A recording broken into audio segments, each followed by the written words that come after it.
Assalomu alaykum, kitobsevar kitobxonlar.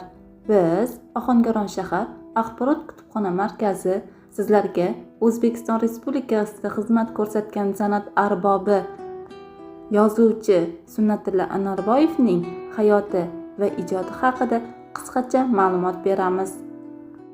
Sunnatulla Anorboyev 1922-yil 9-sentyabrda Turkistonning Qarnoq qishlog'ida tug'ilgan.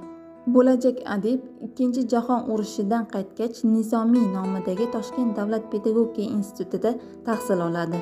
So'ngra tahririyatlarda faoliyat ko'rsatadi. 1957-yilda Sunnatulla Anorboyevning Hikoyalar nomli birinchi kitobi nashr etiladi. Uning ijodida chorvador va ovchilar hayotiga bag'ishlangan asarlar yetakchi o'rin tutadi.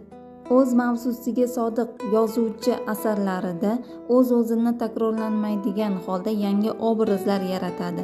Tabiatni asrash bilan bog'liq dolzarb masalalarni ko'tarib chiqadi. Uning adabiyot oldidagi xizmatlari e'tirof etilib, O'zbekiston Respublikasida xizmat ko'rsatgan madaniyat xodimi unvoni beriladi.